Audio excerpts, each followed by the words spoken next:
Welcome to the Genealogy Gems podcast, providing quick and innovative ways to make the absolute most out of your research time and creative ideas for sharing and displaying your family history.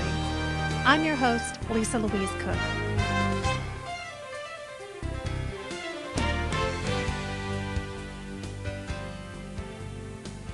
Welcome to episode 31 of the Genealogy Gems podcast.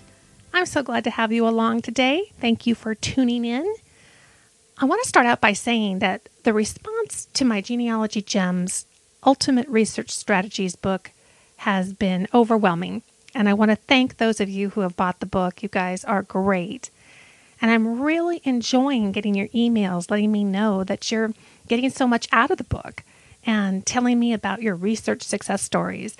That's the whole idea behind the book, making the most of your research time, as well as giving you creative ideas for sharing what you find. And I'm glad that you really like the step-by-step format. I know, that I get frustrated when I read about something really cool, and then I can't seem to do it myself because the instructions are sort of cryptic. And that's why I spelled everything out and highlighted all the website addresses. A book like this is really only useful if you can pick it up and you can start accomplishing something right away. So thanks again for your support. And of course, if you haven't gotten your copy yet, just go to the genealogygems.tv website and click on the picture of the book on the home page, and that will take you to the publisher where you can order online. And if you already have your copy, I hope you'll consider ordering a copy for your genealogy friends for Christmas and Hanukkah gifts. It's something that they will be able to use all year round. And while you're at the website, click on the video that you see there at the top of the home page. It's a very special little Halloween hello from Genealogy Gems, and you can also find it in the video section of the website under Genealogy Gems Productions. I had an overflowing crop of pumpkins in the garden this year, so I decided to put one to good use. Now for some sad news. I don't know why, but this week's Genealogy Gem Google gadget has crashed and burned. If you're not sure what I'm referring to, listen to episode 15 of the show and that chapter in the book which spells out everything that you need to know to create your own custom genealogy Google homepage. And that's where you find Google gadgets. And I don't know if Google is making some changes or if the feed that brings you the gadget sort of disintegrated. I don't know what happened. I tried my best to fix it, but unfortunately with no luck. So for now, the gadget has been discontinued. However, I will likely create a new custom gadget in the near future, so I will keep you posted on that.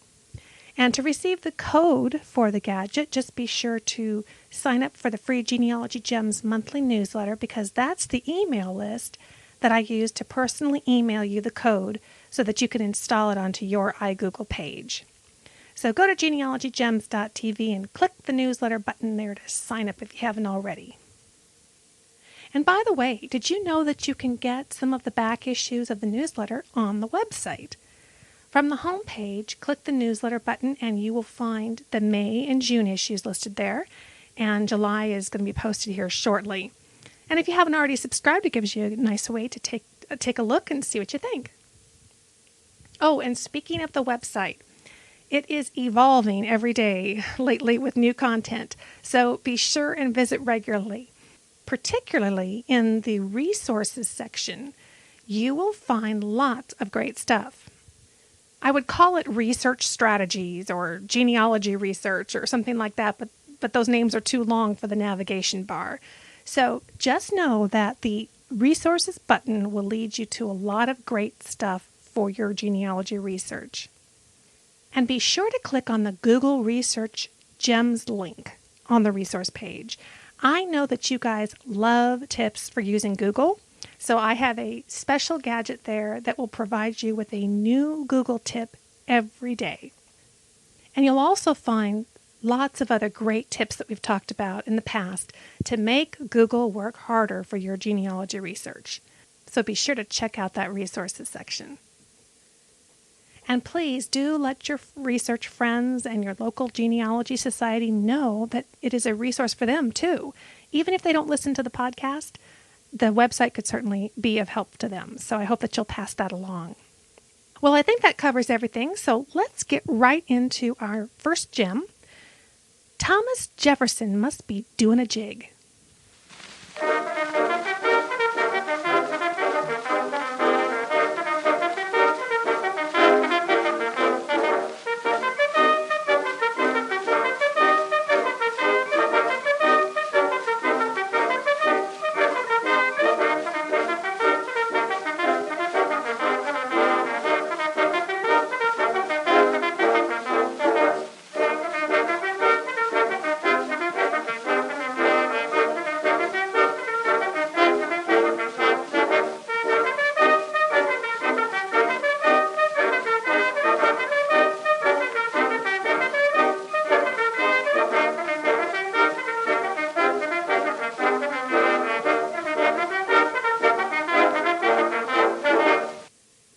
That was the Irish jig performed by the National Promenade Band in 1914 for Edison Records. And I can just picture red-haired Thomas Jefferson doing a ditty of a jig to it with all that is up and coming at the Library of Congress. There are so many exciting things for you to explore on their website that can add depth to your research. So let's check it out today, and maybe we'll be doing a jig ourselves by the end of this episode. As recently as Monday, October 22nd of 2007, the Library of Congress declared its commitment to its digital future by announcing that it would be implementing the RDA, or the Resource Description and Access, the successor to the Anglo-American cataloging rules. By the end of 2009, the Library of Congress, the British Library, Library and Archives Canada, and the National Library of Australia have agreed on a coordinating implementation of RDA. And they believe it will provide a flexible framework for describing all types of resources of interest to libraries. Now, the RDA guidelines will be easy and efficient to use, as well as compatible with internationally established principles and models and standards. And in addition, RDA will maintain continuity with the past, as data created using RDA will be compatible with existing records in online library catalogs. As researchers, we like digital access, and it's even better when there is some continuity between the sources. But before we jump too much further into the digital age, let's look back at the origins of this American institution.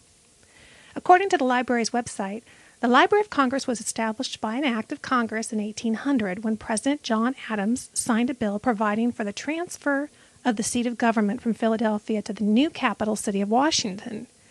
The legislation described a reference library for Congress only, containing such books as may be necessary for the use of Congress, and for putting up a suitable apartment for containing them therein. The original library was housed in the new capital until August of 1814, when invading British troops set fire to the Capitol building. Within a month, retired President Thomas Jefferson offered his personal library as a replacement. Now, Jefferson had spent 50 years accumulating books on everything related to America, and indeed anything that was rare and valuable in every area of science. His library was considered to be one of the finest in the United States.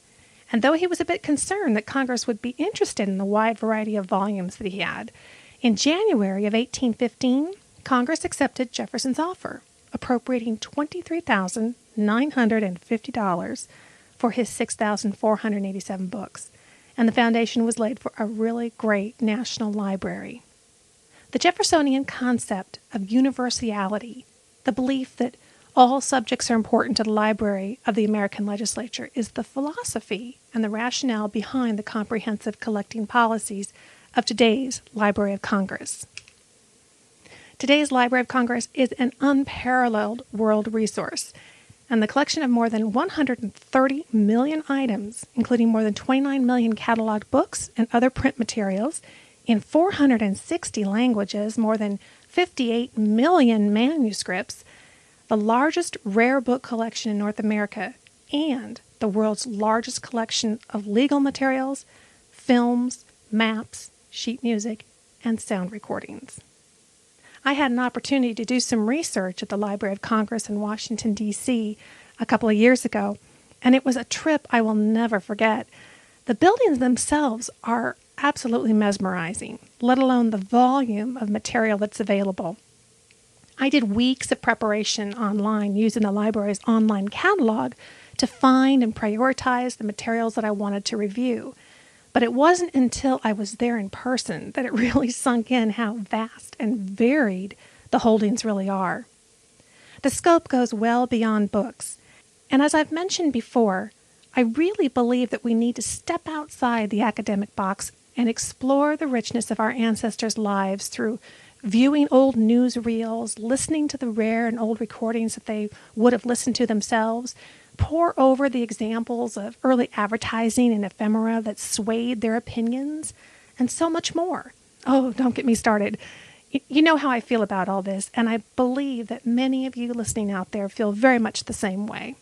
So let's see what we can find, shall we? Our first stop is the American Memory section of the Library of Congress website. It's found under the Digital Collections and Programs area. American Memory provides free and open access through the internet to over 9 million items of written and spoken words, the sound recordings, still and moving images, prints, maps, sheet music that document the American experience. It is a digital record of American history and creativity. And these materials from the collections of the Library of Congress and other institutions chronicle historical events, people, places, and ideas that continue to shape America. And don't you just want to take your shoes off and dip your feet into all of that? The original pilot program for American Memory was cumbersome, as they tried to provide all of this digital wealth on CD-ROM. Can you imagine? Well, fortunately, by 1994, the internet was on the scene, and the library took advantage of the opportunity and established the National Digital Library Program. And based on what they learned in the pilot program, the Library of Congress launched the American Memory Historical Collections as sort of the flagship of the National Digital Library Program. A pioneering, systematic effort to digitize some of the most prominent historical treasures in the library and other major research archives, and they are making them available on the web to us, the public. By the year 2000, the National Digital Library made 5 million items available online. American Memory continues to expand its online historical content, and it's all part of this commitment on the part of the Library of Congress to use digital and internet technology.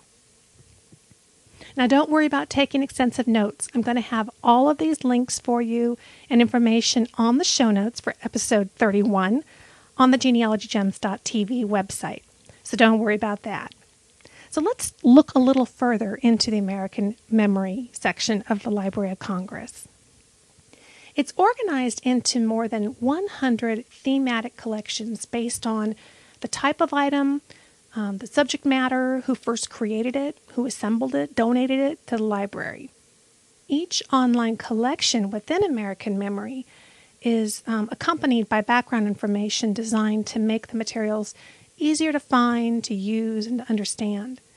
Collections can be browsed or searched individually, or you can search across multiple collections, which is really nice. The library's experts, research, and reference staff is also available to you online to assist you in assessing American Memory's materials through their Ask a Librarian service, and that is really convenient. From the Library of Congress homepage, click on the Digital Collections button at the top of the page, and this will take you to Digital Collections and Programs, of which American Memory is a part. Click on the link to American Memory, which takes you to a very humble-looking web page, but looks are deceiving. There's a ton of good stuff in there. To get a feel for the types of materials that you can find there, you can click on the List All Collections link, and you will very quickly see what I mean. Now, here's a checklist of some of my favorites in this area, and don't worry, because again, all of these are going to be listed in the show notes. They have advertising from 1850 to 1920, architecture and design from 1935 to 1955. If you want to check out what was influencing your grandparents in their homes. Baseball cards. I don't know if it has anything to do with genealogy, but it's sure a cool section. They run from 1887 to 1914. The Alexander Graham Bell papers of 1862 to 1939. This one's really good. The broadsides and printed ephemera area.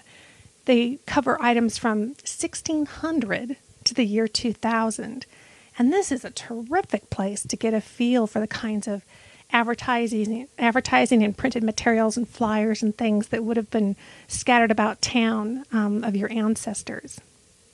They also have the Chicago Daily News photographs, 1902 to 1933, and 7 different Civil War collections with many, many photographs. There's the Depression era to World War II photographs of 1935 to 1945, an animated film section, 1900 to 1921. These are really early cartoons, if you will. And that might be something that you would really enjoy taking a look at with your kids, your grandkids. I'm sure they would love it. And there are several folk music collections to choose from.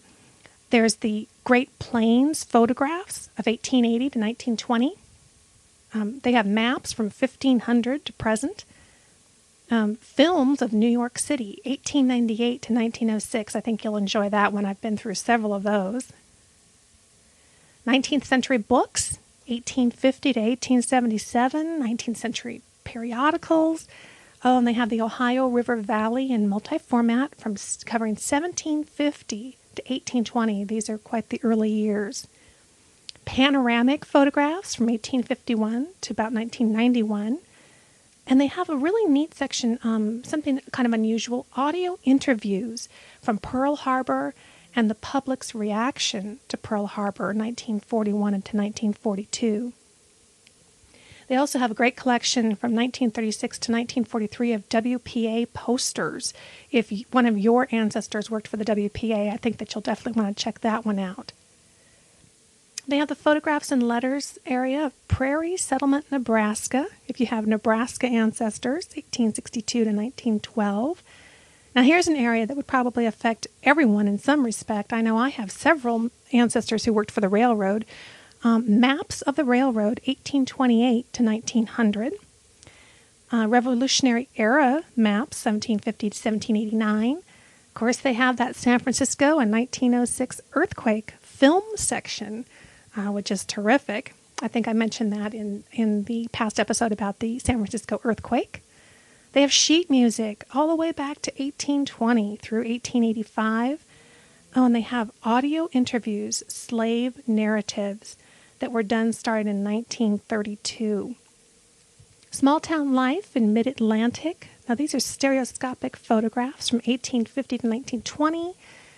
They have personal narratives from the U.S. South. And they have a real unusual section called Traveling in America. These are books starting from 1750 all the way through 1920, showing kind of the progression of how people traveled through America, what kinds of books they were utilizing in order to do that. It's really interesting. They also have, from the Detroit Publishing Company, photographs called Turn of the Century, covering 1820 to 1920. Books of the Upper Midwest, Utah and Western migration.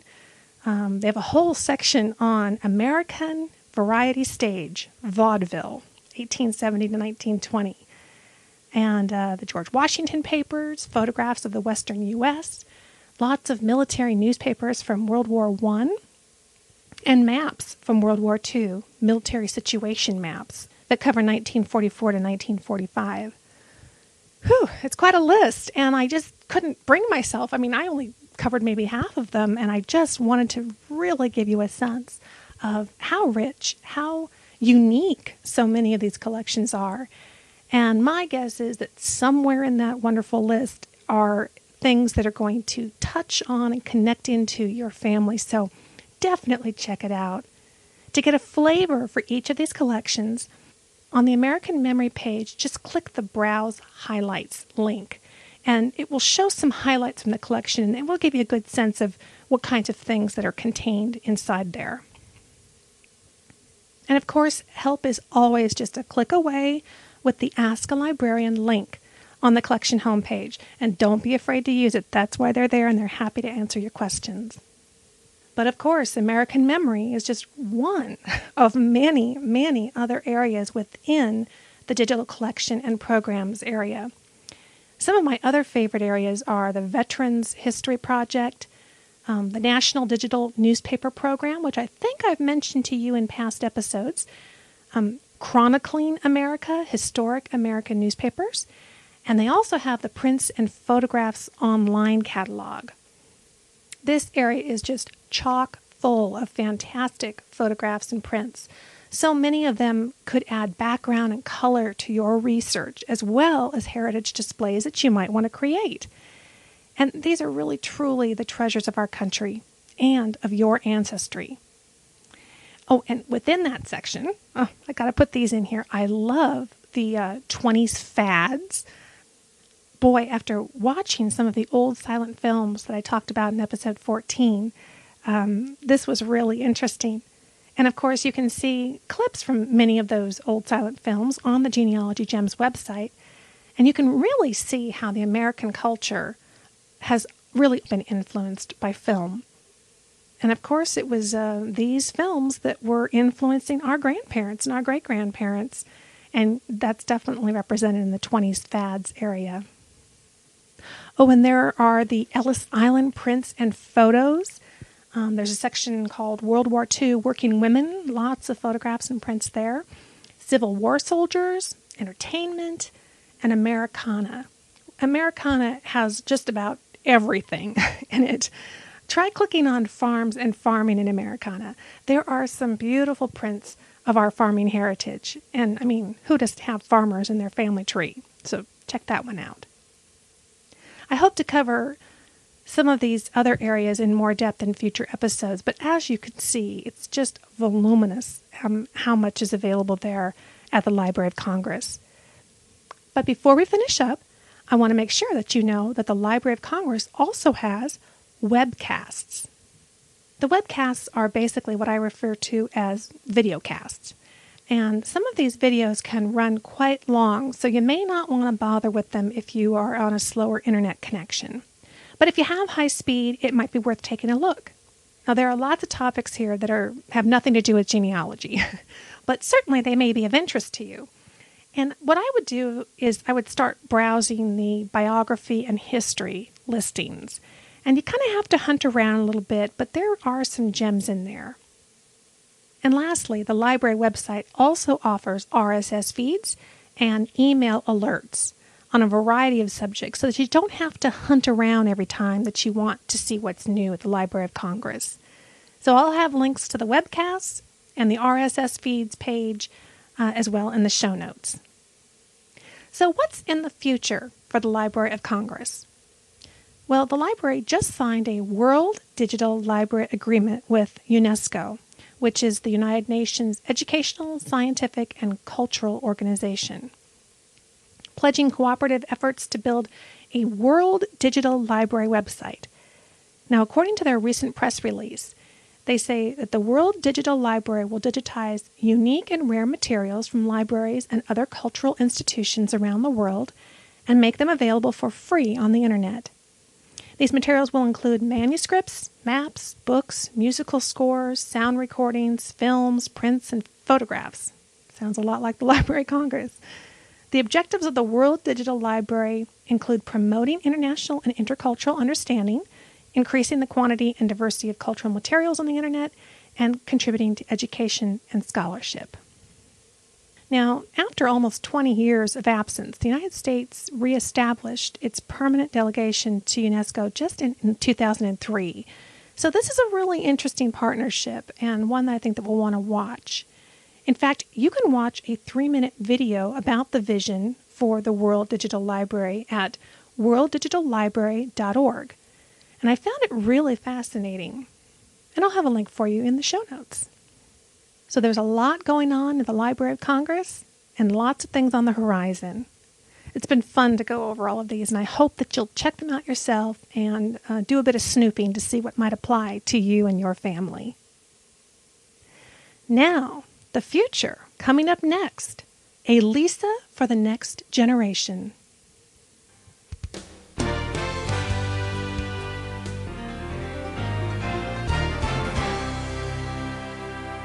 Hey, I can be hip.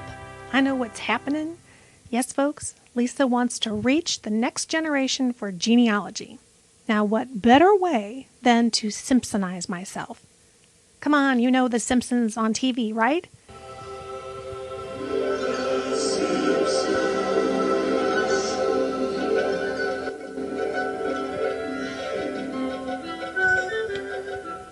I have fought them in my house for years, but my kids tell me that The Simpsons are hot as ever. They even had a new movie out recently. So I say, let's use them to our advantage. At the genealogygems.tv website, click on the Resources button, and there you will find a link to click on called Genealogy for the Next Generation. And that is where you're going to find Lisa Simpsonized. No, not Homer's daughter Lisa, but me, your humble host and genealogy correspondent, has been transformed into a Simpson character. Now, of course, this brings up a question that I just know is burning inside of you. Why are the Simpsons yellow? Well, the creator of The Simpsons decided to make The Simpsons yellow because it was different, bright, and as he puts it, it looks like there's something wrong with your television set. So there you go. Now, if you would like to Simpsonize yourself for the good of the next generation, go to the Genealogy for the Next Generation page where you will find a link to Simpsonize me. It's totally free, and I admit it was really fun to do. And when you're done, you can save the image to your hard drive. Just right-click on it and select Save Picture As. Now, be sure to type the .jpg file extension on the end of your image name so that it can be saved as a JPEG image. Hey, this would be a great way for some of you shyer folks out there to be included on the listener page. Don't want a photo of the real you on the page? Well, email me your Simpsonized you to genealogygemspodcast@gmail.com. Wouldn't that be fun? Now, to use The Simpsons to interest our children and our grandchildren in genealogy, to help them understand the family tree, we need, drumroll please, a Simpson family tree. And I've got one for you on the Genealogy for the Next Generation page. Folks out there in pop culture land have been, believe it or not, doing extensive charting of Simpson family lines. It's unbelievable. So you'll have to take a look at that. What a great way to show the kids and the grandkids kind of how the whole charting thing works. They will recognize the characters. But it doesn't stop there. Would you believe that there are teachers out there on the internet who actually teach English as a second language using Simpson family trees? Modern day generation education. Okay. Well, you know, getting the next generation interested in the family tree is much like getting any non-genealogist interested in family history. We just have to share it with them in ways that they can understand and get excited about. And I, for one, am willing to do whatever it takes. Simpsons, bring it on.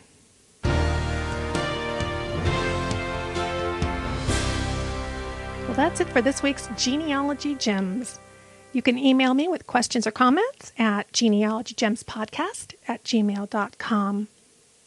And of course, you'll find us online at genealogygems.tv. Well, you've got lots to do. You've got loads of things to look up at the Library of Congress. And then, of course, you've got to get yourself Simpsonized. So I'll let you go, but meet me back here next time and we'll have more fun with our favorite pastime. So until then, have a wonderful week, friend, and I'll talk to you soon.